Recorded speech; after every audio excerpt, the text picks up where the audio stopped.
Salam, haleluya. Saat ini kita akan mendengarkan firman Tuhan saudara di hari yang indah ini. Sebelumnya mari kita berdoa. Terima kasih Tuhan untuk hari yang indah, untuk sukacita, damai, sejahtera, berkat Tuhan yang berlimpah. Jadikan hari ini hari berkat, hari mujizat, hari damai sejahtera, hari berkat Tuhan.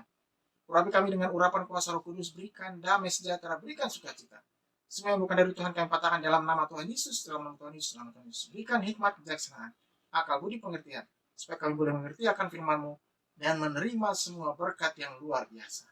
Dalam nama Tuhan Yesus, haleluya. Amin. Kita akan membaca firman Tuhan yang indah, saudara, di Markus 5, ayat yang ke-28. Sebab katanya, asal ku jamah saja jubahnya, aku akan sembuh. Tema ini, saudara, tindakan yang tepat. Inilah yang dilakukan oleh perempuan yang sakit, perempuan yang menderita, perempuan yang punya masalah besar, perempuan yang sangat parah penyakitnya, saudara. Pertanyaannya, apa masalah kita hari ini? Apakah kita punya masalah yang sangat berat, penyakit yang parah, tekanan yang besar, apapun yang menghimpit kita, saudara? Tahukah saudara, keadaan kita menjadi sarana Tuhan untuk menyatakan kuasanya. Keadaan kita, masalah kita, penyakit kita menjadi sarana Tuhan untuk melakukan rencananya yang luar biasa. Semua pergumulan masalah yang besar, tekanan yang besar menjadi sarana Tuhan untuk menyatakan mujizatnya, saudara.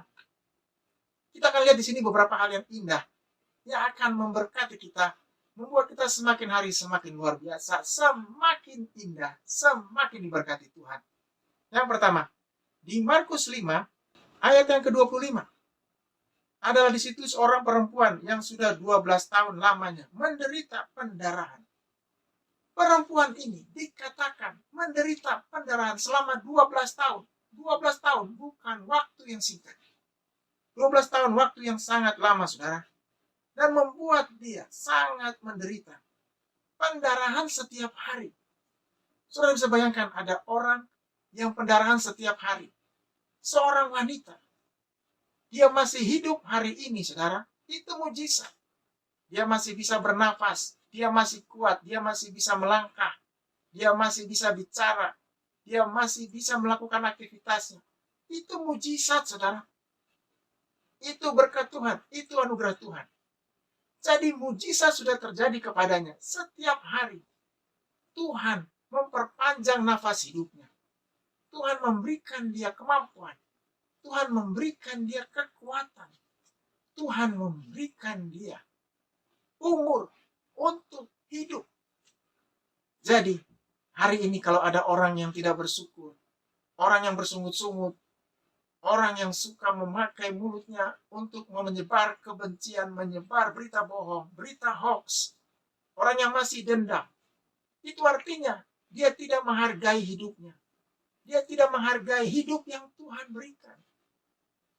Karena ada orang-orang yang menderita, orang-orang yang sangat susah, orang-orang yang masih bertahan, menghargai hidup, saudara. Mereka tahu hidup itu luar biasa. Hidup itu pemberian Tuhan. Jadi apa pemberian Tuhan yang luar biasa kepada kita? Hidup itu sendiri. Jadi hargai hidup kita, saudara. Karena di dalam hidup itu ada berkat Tuhan yang luar biasa. Jangan cemari hidup kita dengan hal yang jahat, dengan hal yang rusak, hal yang tidak menyenangkan Tuhan. Hiasi hidup kita dengan doa, dengan harapan. Lihat perempuan ini. Selama 12 tahun tetap punya harapan. Kalau secara medis, secara kekuatan manusia, dia sudah tidak punya harapan. Orang-orang akan katakan tidak punya harapan. Orang yang melihatnya pasti sedih, pasti menangis, pasti berduka. Tapi lihat perempuan ini, saudara. Dia tetap semangat, dia tetap kuat, dia tetap punya harapan. Jadi apa yang membedakan kita dengan orang dunia? Apa yang membedakan anak Tuhan dengan orang lain? Harapan. Miliki harapan yang luar biasa. Sebab kalau kita punya harapan, kita masih hidup. Kita akan diberkati Tuhan. Kita akan merasakan berkat Tuhan. Merasakan kuasa Tuhan, saudara. Yang kedua dikatakan di sini. Di Markus 5 ayat yang 26, ia telah berulang-ulang diobati oleh berbagai tabib. Kelebihan perempuan ini, dia tidak putus asa. Dikatakan berulang-ulang diobati oleh berbagai tabib. Dia bekerja keras, dia mencari cara untuk bisa menyembuhkan, untuk bisa sehat. Itu artinya dalam 1 minggu, mungkin 1 kali dia pergi ke tabib. Kalau sekarang dokter, mungkin dokternya bukan dokter biasa, dokter spesialis. Dokter yang kalau ketemu perlu perjanjian. Dia jalani itu semua, saudara. Dalam sebulan berapa kali ke dokter. Dia nggak peduli berapa kali ke dokter.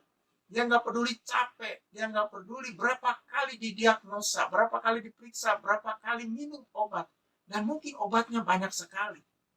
Dia jalani itu semua dengan satu harapan bahwa suatu hari dia akan sembuh. Ini yang saya mau katakan. Orang yang punya harapan tidak putus asa. Orang yang punya harapan tidak pernah mundur. Orang yang punya harapan selalu ingin mendapatkan hal yang baru, hal yang luar biasa. Yang ketiga dikatakan di sini, di Markus 5, ayat yang ke-26, dihabiskannya semua yang ada padanya, namun sama sekali tidak ada faedahnya.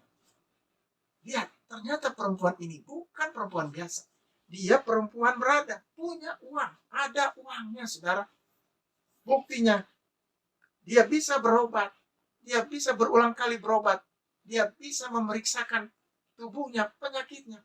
Itu butuh biaya yang sangat besar. Bahkan dikatakan di sini, sehingga telah dihabiskan semua yang ada padanya. Dia sudah tidak punya apa-apa lagi. Dia sudah tidak punya uang lagi. Mungkin ini adalah uang yang terakhir. Mungkin ini adalah miliknya yang terakhir. Ini adalah hidup yang terakhir. Nafas yang terakhir, saudara. Jadi sampai terakhir. Sampai nafas terakhir. Sampai milik yang terakhir. Dia tetap bertahan. Dia tetap punya harapan. Dia tetap berusaha. Bukankah ini hal yang luar biasa, saudara? Ada orang yang tetap berusaha sampai detik-detik terakhir. Kalau saudara bangkrut, kalau saudara ada dalam masalah besar baru di PHK, tetap semangat, tetap kuat, tetap mencari peluang-peluang baru, pekerjaan baru, tentu pekerjaan yang dalam Tuhan, yang disertai Tuhan, yang benar, bukan pekerjaan yang salah, saudara, bukan pekerjaan yang merugikan banyak orang, atau membuat dosa, membuat jauh dari Tuhan. Tetap kuatkan, karena di detik-detik terakhir, Tuhan melihat usaha saudara. Lihat perempuan ini, detik-detik terakhir, Tuhan melihat usahanya. Sekalipun dikatakan di sini, yang keempat, makin memburuk, keadaannya makin buruk. Dia tidak peduli, saudara. Mungkin dia berdoa dalam hati, sekalipun keadaan saya buruk, semakin hari semakin buruk, saya akan tetap berusaha. Aku akan tetap berusaha, aku akan tetap beriman, aku akan tetap berharap, aku akan tetap berusaha. Luar biasa. Orang yang melihatnya, sekali lagi, akan iba. Orang seperti ini kalau dilihat, pasti orang lain akan sedih. Mungkin melebihi kesedihannya. Karena keadaannya sangat buruk. Mungkin keadaan saudara buruk hari ini. Sehingga semua orang katakan, tidak mungkin bisa ditolong lagi. Tidak mungkin bisa bangkit. Percayalah saudara, hari ini ada harapan. Hari ini ada mujizat. Hari ini ada berkat. Hari ini ada kesembuhan. Hari ini ada kuasa Tuhan. Dikatakan lagi di sini di Markus 5 ayat yang ke-27, apa yang dilakukannya ketika dia ada dalam kondisi sakit. Markus 5 ayat yang ke-27, dia sudah mendengar berita-berita tentang Yesus. Garis bawah kalimat yang ini, saudara, dia sudah mendengar berita-berita tentang Yesus. Itu artinya dia membuka hatinya, dia membuka telinganya, dia membuka matanya, dia membuka pikirannya. Sekalipun dalam kondisi yang memburuk, sangat parah, dia tetap mau mendengarkan Yesus. Dia tetap mau mendengarkan berita-berita tentang Yesus. Itu artinya dia mau mendengarkan firman Tuhan. Dia mau mendengarkan suara Tuhan. Dia mau mendengarkan hamba Tuhan bicara. Dia mau mendengarkan kesaksian-kesaksian hidup orang percaya. Kesaksian-kesaksian hidup orang yang dijamah Tuhan. Orang yang disembuhkan Tuhan. Orang yang diangkat Tuhan. Dan orang yang dibebaskan Tuhan. Dan tahukah saudara, berita-berita itu membuat hatinya kuat. Jadi yang memelihara dia selama 12 tahun adalah firman Tuhan. Adalah suara Tuhan yang didengarnya. Adalah kesaksian-kesaksian hidup. Berita tentang Yesus, tentang kuasa Yesus yang menghidupkannya, membangkitkan semangatnya, memberikan dia kekuatan. Luar biasa. Jadi, kalau kita hidup sampai hari ini, saudara, karena kuasa Tuhan, karena berkat Tuhan, karena anugerah Tuhan, karena karunia yang Tuhan berikan kepada kita. Untuk itu, syukuri. Untuk itu, datang kepada Tuhan, ucapkan syukur, ucapkan terima kasih. Karena sampai hari ini kita hidup. Karena anugerah Tuhan. Karena Tuhan. Kalau bukan karena Tuhan, mungkin kita sudah mati, saudara. Mungkin kita sudah pergi. Mungkin kita sudah tinggalkan dunia ini. Kalau bukan karena Tuhan, mungkin perempuan ini sudah mati, sudah pergi, sudah pingsan dan tidak bisa hidup lagi. Tapi dia percaya selama 12 tahun Tuhan menjaganya, memeliharanya untuk menyatakan kemuliaannya. Jadi hidup kita, saudara, hidup saudara dan saya untuk menyatakan kemuliaan Tuhan, untuk menyatakan anugerah Tuhan. Di Markus 5 ayat yang 27, apa yang dilakukan selanjutnya? Maka di tengah-tengah orang banyak itu, ia mendekati Yesus dari belakang dan mencamah jubahnya. Luar biasa. Inilah kekuatan Allah. Saudara bisa bayangkan dengan jalan sempoyongan tertatih-tatih, bau yang menyengat. Dia menghampiri Yesus dan Yesus membiarkan dia mendekatinya. Orang-orang yang begitu banyak bergerombolan tidak mendorongnya, tidak menjatuhkannya, tapi memberikan jalan kepadanya, memberikan tempat, memberikan ruang. Ini yang saya katakan mujizat Tuhan terjadi. Tuhan membawanya dekat kepadanya. Tuhan mengabulkan doanya. Doanya dia ingin mencamah jubah Yesus. Dia ingin mencamah jubahnya. Dikabulkan Tuhan. Orang yang bisa mencamah jubah Tuhan berarti orang itu dekat. Orang itu tidak jauh. Hanya beberapa senti jaraknya. Karena dia dari belakang. Dia tidak bisa melihat wajah Yesus. Jadi dia berdoa. Asal ku jamah saja jubahnya, maka aku akan sembuh. Dia pun menjamah jubah Yesus. Luar biasa, saudara. Kita lihat ketika dia menjamah jubah Yesus. Dikatakan di sini, di Markus 5 ayat yang 29, seketika itu juga berhentilah pendarahannya. Dan dia merasa bahwa badannya sudah sembuh dari penyakitnya. Wow, luar biasa. Saat itu juga sembuh. Ini semua katakan, Tuhan memberikan kesembuhan yang luar biasa. Kesembuhan saat itu juga. Berita baik hari ini, saudara, Tuhan memberikan kita kesembuhan. Tuhan berikan saudara kesembuhan hari ini juga. Tuhan menjawab doa hari ini juga. Tuhan membangkitkan hari ini juga. Tuhan memberikan damai sejahtera, sukacita hari ini juga. Tuhan bisa menjawab doa, saudara. Kepada perempuan ini, Tuhan membuktikannya. Tuhan memberikan dia kesembuhan. Luar biasa. Dia dekat dengan Tuhan, dia tidak jauh. Semakin dia sakit, semakin dekat. Semakin memburuk, semakin dekat. Semakin parah, semakin dekat. Jadi, untuk mendapatkan mujizat Tuhan, dekat Tuhan, saudara, jangan jauh. Semakin banyak pergumulan kita, semakin banyak masalah kita, semakin banyak keinginan kita, dekat Tuhan jawabannya. Jangan jauh. Karena orang yang jauh dari Tuhan tidak akan mendapatkan apa-apa. Tidak akan melihat Tuhan, tidak akan melihat berkat, tidak akan melihat mujizat Tuhan.